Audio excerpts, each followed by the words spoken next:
welcome ka mo ugma sa atong diri pagsimba. Now, this evening mga kaigsunan, this is the last night sa atong presentation. Dinbitang tanan mga kaigsunan, hopefully nga dili mo makalimot mga kaigsunan sa atong seminar. See, I love you sa inyong mga partner. Bisan pag unsay may tabok sa kalibutan mga kaigsunan, bisan pag magmasakito na, ayaw kong kalimot, pag-ingon sa inyong partner nga, I love you. I love you, darling. Okay na siya yung nakalimot mga kaigsunan, no? Anong mayroon pa? Abin yung mahigalan mga kaigsunan, tamis kayong gugma. Arakang lami kayo isigutan ng gugma. Mga ulit tao, ayaw sa mga ipaguyang kung ang edad pa mo 12, 14, ano ko na mo maguyang kung doon na yung trabaho? Naguyang na ng high school. Ay, naguyang-guyang na. Mamayo pa mayon nga, I love you. Masang asa ka ng panahon na. Sige na kayo pa kayo sa I love you. Atong sundan mga kaigsunan pinagis pagkampo. Atong diyan yung tanan. Salamat Ginoo sa imong pagkanamok sa ngalan ni Jesus. Amen. Atong sundan mga kaigsunan, ang atong pagtuon dining ikaulong kagabi sa atong pagtuon. Ang malipayon nga panimalay sa walay Sa katapusan. walay katapusan. Nindot kayo ang panimalay nga magbalipayon kita hantod yun dito sa langit. Abi nyo mga kaigsunan, mahog yun pinagkanindot. Dili na kay tama na tas kalibutan. Doon na may nagbulag mga banang asawa. Doon ay pumunta na, Sir, Pastor, 5 o sa dihaan. Kung panaglit na bayan ko, o niya namin yung tukusam dito sa langit, magkinit-anay pa kami. Yes, of course, magkita gihapon, o niya, mag-usap kami dito, doon ako asawa. Dili mga kaigsunan, sama na ta sa mga manunungga mga kaigsunan. Ang malipayon na panimalay sa walay katapusan, mao kini ang gusto sa Ginoo nga magpuyok kita sa walay katapusan. Atong tanawon diri mga kaigsunan. Sulod sa 12. Unog. Sulod sa unog. 12. Unog na bibigatan. Sulod sa unog nato kagabi nga pakigtuon, natun-an na nato ang nagkalain-lain mga butang nga importante aron makabaton og malipayon nga panimalay. Atong na-discovery ang mga sikretong pamaagi aron mabatna nato ang malipayon panimalay. Diskubrihon na to. Unsaon nga makabaton kita og malipayon nga panimalay. Sa atong pagtuon mga higalan mga kaigsunan, kagabi ingon ang uban kaysa maghihawd sa balay. Sa klaro nga pagkasulti, wa matabasayon. Ang bana to, di ba? Uy, mga bana, kita ko'y hawd. Pero dinis atong pagtuon mga kaigsunan, ang mahimong taas, mahimong hawd, kinahanglan magpaubos. Subuhon ang bana, dong magmungha, dong kariko. Umati ka lamang mo. Dong, kanang na to? Apan ang kaaway nga si Satanas na kamot sa pagguba sa matang panimalay sa tao aron mawala ang kalipay. Kinsay nalingkamot mga kaigsunan? Si Satanas. Ang tumog ug tinguha ni Satanas bungkatong yun ang pamilya. Bulagon ang magtiayon. Mag-away ang banang asawa. Maong yun ang iyang taklit. Hasul-hasulo, laban-laban ng uyo, hantod nga magkaway, hantod mo hinungdan nga magkamula. Sa barangay Igsuon, pagbungkag aron mawala ang kalipay sa panimalay. Atong makita din mga kaigsunan ng sunod. Ang maayong balita mao nga ang kamatayon matapos kagayon. Matapos pagayon ang kamatayon. Nagbulag ang mag-asawa mga kaigsunan gumikan sa kamatayon. Pero tapos ni sa Ginoo mga kaigsunan, inidpadayag niya. Atong makita din mga kaigsunan ng sunod. Unsay bisulti dinhi. Sugilan ni Lazaro. Busa si Jesus gipasubuan sa mga magsuong babae nga nag-ingon, Ginoo, ang imong hinigugma nagamasakiton. Apan si Jesus naglakaw sulod sa duha ka adlaw ug si Lazaro namatay. Kung kita mapatiyan sa atong mga hinigugma, adunay 5 ka pamaagi aron maulian ang pagtuon sa kaguol. Dunay 5 ka pamaagi. Abi nyo mga kaigsunan, ang mga tao nga dunay pagtuo sa Dios, katong mga tao nga dunay paglaom, luyo sa kamatayon, dunag gyud tay paglaom. Siya, atong tanawon, ang unang lakang, uno, ipatugbaw ang imong kaguol. Ipatugbaw ang imong kaguol. Usaon man na? Ha? Hila? Hila? Singgit? Kinsay isong niya? Usaon na ito igsaw pagpatugbaw. Unsa na klase nga aksyon pagpatugbaw sa imong kaguol?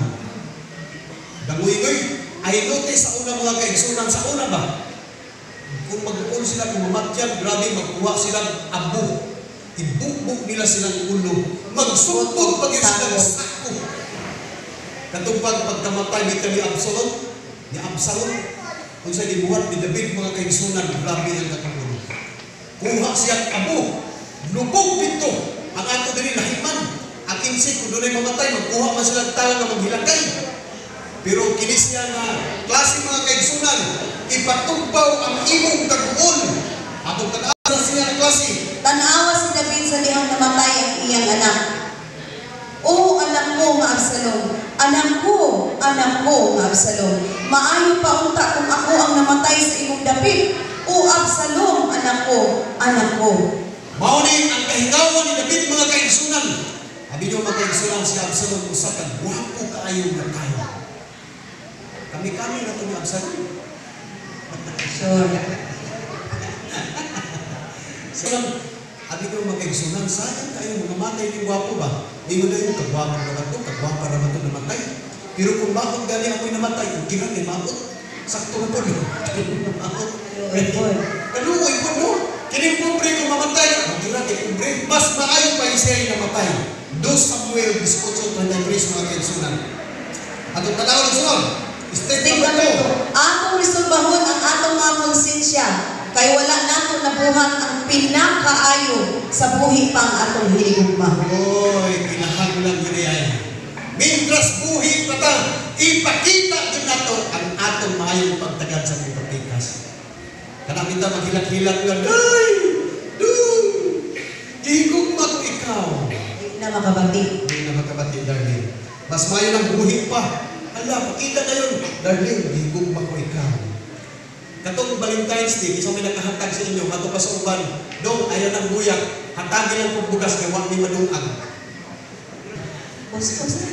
Puspusan mga higalan, mga kaigsunan. Abi ng mga kaigsunan, piling ka-krisis na to, bro. Kung hatagan yung kong buyak, kung yung way gidungag, way gidungag, wag ko'y langit. Ang lindong ka ng panahon na, hala, hindi talagang imong asawa, pangakon mo dito sa karinderya, bahala kung nangka ng sunan. Bungos. Alas buhay pa mga kaigsunan, kung ato ipakita niya, sa gusto niya din eh. Usahay sa pagsubli nato sa atong relasyon, adunay mga butangan na kapakonsensya sa ato kay wala kani nato nahimo. Sama sa konsensya ni David sa pagkamatay ni Uriah, ang bana ni Bathsheba. Grabe si David, no? Konsensya niya siya, pastilan. Kay si David ang hinungdan. Konsensya si David. Tinimportahan mga kaigsunan, isang kung sa iya mabuhat, marang makaya niya pero makonsensya po ka. Maulit ibati ni David mga kaigsunan, na konsensya siya. Maluwi ka na nako o Diyos, sumala sa imong mahigugmaang kalulot, sumala sa kadaghanon sa imong mga malumong kaluoy, palaa ang akong mga kalapasan. Iulit ka nako ang kalipay sa imong kaluwasan, ug saknaya ako, uban sa masingkamuton nga espiritu. Salmo 51. Maulit siya ang sinuntihan ni David mga kaigsunan. Ingon siya, maluwi ka kanako o Diyos. Kita mga kaigsunan, maupuni, maluwi ka kanako o Diyos ko. Ako sa kataong magkasasala. Wa maging perfecto na ito din mga kaigsunan. Kanang moingon ta nga, kanang speaker niya perfect dili. Kanang mga elder perfect dili, mga pastor perfect dili. Pareho ra gyud ka. Maluwi ka kanako o Diyos. Pastilan, mao kinay sinuntihan sa kasing-kasing ni David mga kaigsunan. Itang tanan mga kaigsunan lang kinahanglan tag maluluwas. Ato di kinahanglan sa Ginoo Hesus. Step number 3. O himua ang pagtan-aw sa bag-o nga kinabuhi. Tan-awa nga ang imong kinabuhi kaniadto. Tan-awa nga duna pay bag-o. Kanang simpako nga dunay namatyan, moingon dayon nga wa na gyud git-git ng kalibutan. Igsungon ayaw di mo pag-ingon ana. Pabuhat sa ingon, busa karon tindog umadto ka og sumulti nga malipayon ang imong mga sulugoon. Kay nanumpa ako pinaagi kang Hiyuba nga kung ikaw dili mo adto, walay mausa ka tawo nga magpabilin uban kanimo niining gabihuna. O kinilabi pang walay hinungdan kay sa tanang kadautan nga nahitabo kanimo gikan sa imong pagkabatan-on hangtod karon. 2 Samuel Diha mag-exunay rin ngay magtatambag nato, no? Kanapitang, doon na tayo problema, unyawa ko'y makasulti nato. Way mubuaw nato, mura tagihugmatan ba? Pananglit, doon na may problema. Doon na yung problema gisulbad sa barangay. Ang iyang amigo, mga higalag, mga kaigsunan, waya yun ipakita. Inom, grabing inom. Sa diha nga nakaproblema siya, ang iyang mga kainom, ang iyang mga higala, wala yun nagpakita. Yan to na ko sa ilang panimalay, kung sa iguhat na mga kaigsunan, ako siya gitambagan, ako siya giampuan. Hilak siya mga kaigsunan, matugpan niya. Ang akong mga amigo nga gihatagan akong pag-inom, wala yun sila magpakita kanako. Ikaw hinuon karon nga wa kani ko makapainom nimo. Nalipay ko kay imo kong giampuan, imo kong gitambagan, og nakabaton ko og kusog og paglaom. Mga kaigsunan sa diha nga giampuan ako siya, matugpan niya, salamat kayo sekretary kay imo kong giampuan. Ang akong mga higala wa gyud magpakita kanamo. May problema, giduaw siya ni Joab. Gisultihan siya. David, ayaw sige daloy-loy dinhi hala, tindog, lakaw dito. Atong makita mga kaigsunan, step number 4. Saligi ang Diyos sa imong kaugma. Saligan na to ang Diyos.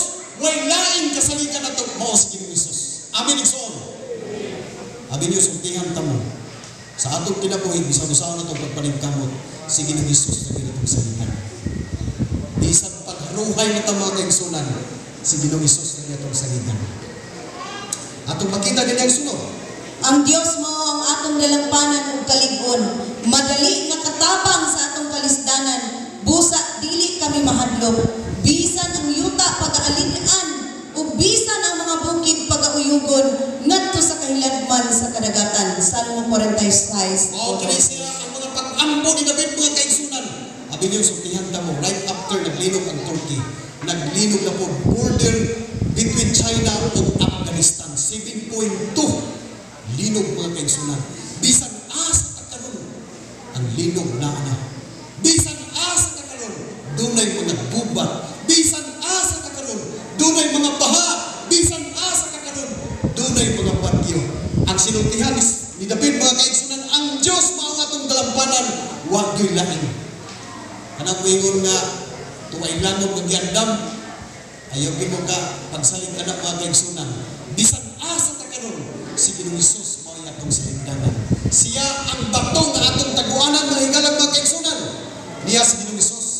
Ako magasalig ug dili mahadlok. Isaias 12:2. Dili kita mahadlok mga kaigsunan, sulti ni Ginoong Hesus ni siya. Kung bubati ako kahadlok, ako magasalig kanimo. Salmo 51. Kung mubati ka kahadlok, saligi si Ginoong Hesus. Siya di atong bugtong paglaom.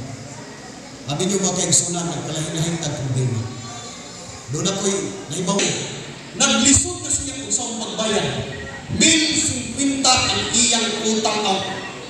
150,000 iyang utang. Gitagaan siya o usa ka bulan sa pagbayad. Matong pa niya, usaon pa natin sa pagbayad. Haman pagkwarta. Marag mag-uak na iyang tuyo. Magpanaw siya makaigsunan, dawa may tumong. Sabi niyo makaigsunan, gahuna-huna na siya. Katapusan niya na siya, pakyarkan ko. Napisa mo kuno'y manukutay na imor kang pakyo ng iyong inutangan. Di mo naman, pakyarkan ko. Mapriso na iyong ka. Mga ikalang mga kaigsunan, kung mubati akong kahatlok, akong magasalig kanimo. Bisan asa tatapit sa kalibutan mga kaigsunan, si Ginoong Hesus kanya itong saligan. Lakang numero 5, atong tanawon. Tanawa ang pagkabanhaw, ang kamatayon dili di ay Dili katapusan. kay katapusan ang kamatayon. Katong nagwali, kagaina dito ko nila si Steve Bibi. Ako ni pangutana si Steve Bibi. Ter, kumusta man ka Ter? Gani nga. Kumusta man imong pagbati? Matong pa niya, gamingaw ko sa akong bata. Ngayon kong feedback niya, Ter, kung sa may feedback sa diha na nagwali ni diri. Matong pa niya, ang feedback sa mga tao, kagana sa Seventh-day Adventist. Baybayan, gana pa ang ilang presentasyon. Makasabot ang mga tao. mga hinggalag mga kaigsunan. Niining kagabion, tanawa ang pagkabanhaw, ang kamatayon, dili day katapusan. Mauni siya ang pasundayag na dito, nga masaktan sa mga tao, nga duna di ay paglaog bisan kung namatay kita. Duna ay pagkabanhaw. Mauna nga, ang ibang mga tao, ganahan sila maminaw sa Seventh-day Adventist. Unsa man di ay mahitabo sa patay, para ato masabtan ang kamatayon, ato usang tun-an kung giunsa sa Dios ang paglalang sa tao. Kung giunsa pagbuhat, daghan sa mga daghan, kay moingon nga, tay, happy birthday in heaven. Naidaghan di ba? Tay, kung maayong kahintang ni Hanan, kwa amin tay, kalisod na mo diri. Maunay sinuntihan sa mga tao mga kaigsunan, nga wa sila makahibalo kung unsa ang kahintang sa tao. Atong tanaw ng sunod mga kaigsunan. O giumulihiyo pa nga Dios ang tao gikan sa abog sa yuta, o gihuy pa niya sa mga buhok sa iyang ilong sa gininhawa sa kinabuhi, o ang tao naghimong kalag nga may kinabuhi. Genesis 2:7. Masahon. Sister Yuli, maghimuay man eh. Nga po din maghimuay, akong baba maghimuay. Binangkal mga kaigsunan, masahon. Purmahon. Nga pinakon siya ko'y ilubid-lubid. Sa diha na dipurma sa Ginoo ang tao. Usay gibuhat niya, iya gihuipan, iya gihatagan sa kinabuhi, o ang tao nahimong kalag gamay kinabuhi. Tanaw na to ang sunod, usay gihimuhan eh. Niya. Iyang gipurma ang lawas sa tao gikan sa abog sa yuta. Unya iyang gihuipan ang buhok sa mga ilong sa gininhawa sa kinabuhi. Busa, lawas ng abog, gininhawa sa kinabuhi, equals kalag na may kinabuhi. Nangutana si pastor sa diha nga ikaduhan niyang wali. Kita na ba mong kalag? Ingon ang mga nanampong dito sa patay, paman may kitag kalag. Kaya kung dunay magkakitag kalag mga kaigsunan, itahay kay panagan. At inyo mga kaigsunan, ambot kung kinsay nakasuway ninyo, kining tamong-tamo rin bitaw ka nagnahin magbira-bira, dunay makuan, ang unahuna nila nga ibalik tubuan mga kaigsunan. Pag iyo ni pastor, kakita pa mong kalag. Wala pastor, gi-explainan kung unsa ang kalag. Sa diha nga nakasabot sila, kita di ay ang kalag nga may kinabuhi. Kita. Peaceful. Ingon tong taga-purok size between purok 4 si taga-inig suga diha langaan barangay nga patauran ig suga. Kay ganuman gusto man mo patauran suga, kahadlok diha sa musik na nagkatang-atang. Kisa man nagkatang-atang mga bugoy.